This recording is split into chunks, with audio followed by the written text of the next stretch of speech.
Hi, everyone. Welcome to Spill the Tea Radio, where we interview awesome singers, songwriters, and those who influence their lives. Spill the Tea Radio explores the journey, creativity, and inspiration behind the songs. My next guest is a 16-year-old lead singer, songwriter, and guitarist for the band Destined For The Throne. He formed the band along with Ryan Pickering and Carter Soucie. They have been called a force for our next generation of music superstars by Mark Higgins, a veteran promoter in the music business and creator of Canada's Teen Jam competition. So, let's spill the tea with Presley Bollert. Welcome, Presley. Hey, how's it going? It's going well. Thanks for joining us. You're hot off the of a win from Canada's Teen Jam in the band Yeah. section of the competition. So tell us about that, Presley. Tell us about the experience of being at Canada's Teen Jam. How did you get involved with the competition, and how did you end up on the finalist stage at the TD Music Hall? Wow, it was quite the experience. I gotta say, me and the boys had a really, really nice time there. Mark was amazing. His daughter too was amazing. The entire experience, we loved it, every single bit of it, and we did not expect to be playing where we were playing. Honestly, we hadn't played in Toronto, and that was our first time, and we had just a ball. I gotta tell you, I mean, the other artists too, they were spectacular. Their voices were just peak. I couldn't tell you enough. And I guess we were lucky to say that we're winners because honestly, we we don't think we were the best there. They were amazing. But I knew Mark when I was in a different band, and I knew about this competition because my other friends have played there and they had a wonderful time. And I said, hey, they're doing another one, and I talked to the guys, and we're like, let's do it. We didn't think that we were gonna make it. We were like, all right, let's just throw it out there. Let's give it a chance. And came back and we're like, oh my God, we're playing there. And then it said Massey Hall. And then we're like, Mm, what? yeah. And it's just beautiful experience all around. And Mark was amazing. Love that guy. Many parents will look at their children going into the music business and say, you know, it's a great pastime, but really as a career, it's going to be very, very tough. Hmm. Maybe you can do it as a hobby, but really consider something else as a full-time career, something a lot safer. Let's go get an Yeah, education yeah, yeah. and the music, the music will always be there for you. What's the family support been like? Um, well, it's kind of the same thing. Obviously, I'm trying to get an education. I'm still in high school, so I mean, I can't really look forward too much, but um, it's support, honestly. Like usually I try not to overlap school and music, but then if they do, they support the music, which is a true, I love that so much. And I can't tell them how much I appreciate it because it's my passion and it's my dream to, be on stage and show people what I love doing and what truly makes me happy instead of being behind like a desk. I love the name of your band, Destined for the Throne. Hmm. There's got to be a story behind it. How did you come up with the name for the band? Well, I have a book.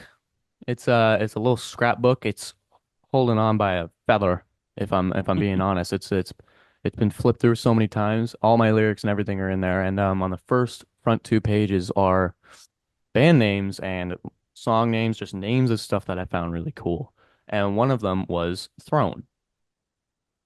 And I don't know where I found it. I think I was just in class one day. I wrote it on my phone, took it home, and then wrote it down in my book. And I thought, okay, that'd be pretty cool. And then um I was playing the drums at my school one day and I was jamming with some kids who go to my school. And after I was done, drenched in sweat, broke a million sticks, awesome time. And someone came up to me and was like, wow, you're like really good. And I was like, thank you so much. Like, you got to try it out. And they're like, you're destined for the throne. Hmm. And I said, wow, okay. So then it kind of like stayed in my mind and then it fell out a bit. And then I got home and I was writing a song and I looked to the pages and it says throne. and I wrote Destined for the Throne because I was like, okay, that'd be pretty cool. And then I was in the band in that time. I was just, sitting by myself writing with guitar and just getting better as I would try to do. I don't think I'm amazing, but you know what? It gets the job done. But yeah, and then Ryan came up to me in a bar one day and was like, "Hey, we got to start a band." This is when I was a bass player, and I was like, "I don't know about that." That band went south, and I was free, and I wanted to play guitar, and I was like, "Dude, let's get something together."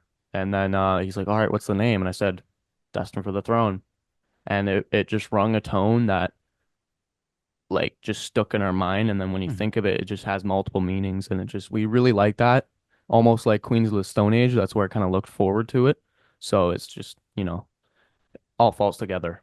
Because you are a drummer first, are you more critical of the drummers that came into the band because you know how it needs to be done Mm-hmm. and you already have this sound in your head, as you say, when you play a riff, you're hearing the drum over the riff as Mm-hmm. well. So do you think that you're more critical of the drummers and that's why it took you so long to find the right mix? Uh, I'd say yes and no. Some were just out of our forte. Some of them were really amazing, but they would play more like Red Hot Chili Peppers, low stuff, keeping the groove in the back. Um, and at the start of the band, we went and I recorded the drums for some demos because I heard everything. I let our other friend do it. It just didn't sound how I liked it. And me and Carter are nearly the same with the way we sound on our drums. And that's why I think it resonates more. He's a lot better than me. Oh, by a long shot. But Hmm. um it like soon as I showed him how I wanted everything to be, it like just clicked. Everything clicked. I looked at Ryan and he thought the same thing too. And yeah, I recorded everything at the start because I couldn't find anybody I liked, and then I handed it over to him, and then he did it better than me.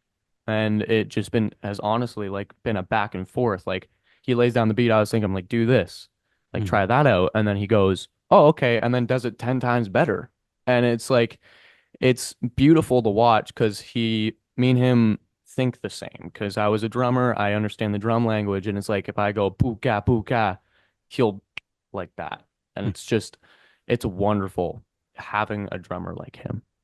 That's drummer speak, right? Oh yeah, Puka puka. puka puka, boots and cats and oh yeah. Let's get into one of the songs that Presley wrote. This song was born in March of 2024 and recorded in the summer of 2024 at Phase One Studios in Toronto.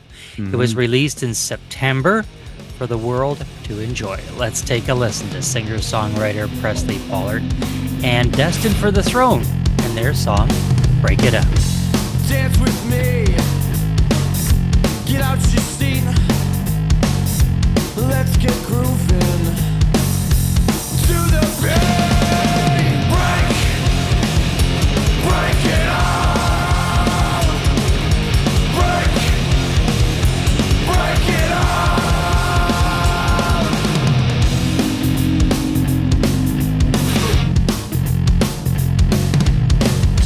Break out the floor.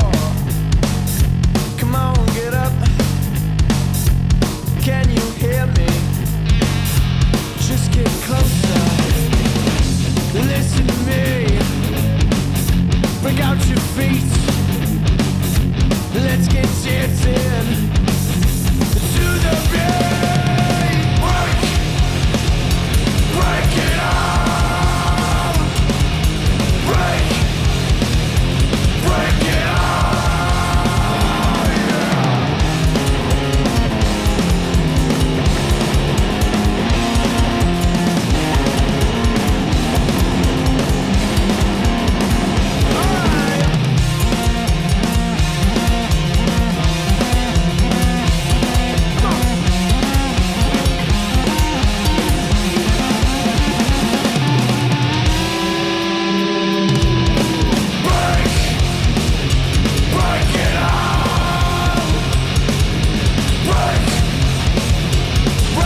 was Presley Bollert and Destined for the Throne and their song, Break It. Presley, what was the song about and what was the inspiration to write this song?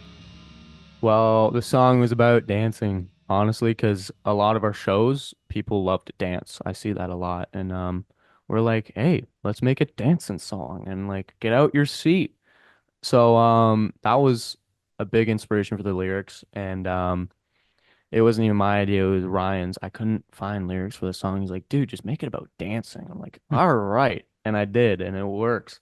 Um, and then the instrumental part of it, one of our friends made that original drum beat, and it was over the riff. It was a really stanky, not so good version of the riff that it has come to today. But he made that beat over it. We loved it. We kept it, and then we came back to it. Carter just blew our minds with how amazing he put his stuff over that, and we kept it going. I mean, it was born in the jam space, and it was came out of the jam space really, and the song needed something, and Ryan on the bass, I was like, dude, be lucky because you're gonna be probably the only bass player that's gonna get a solo. So I was like, go ahead, get one, and he killed it. He wrote so well, and I'm honestly so grateful for these guys. Presley, how do people find out more about you? What is the website? What are the social streaming platforms? Where can they go to find out more about you, your music, and where you are gigging? Well, you can look on our website, destinedforthethrone.com, and our Instagram is destinedforthethrone.band. Our TikTok is destinedforthethrone_official, Destined for the Throne on Facebook. I mean, I think our name is Destined for the Throne. But you can look on our website, any of our socials to find our shows and if any new releases as well. But if you want to listen to us, we're on Spotify, Apple Music, Deezer, anything that you can imagine. We are everywhere and anywhere. We have been in conversation with Presley Bollert from Destined for the Throne. Presley, thanks for being with us. Thank you so much.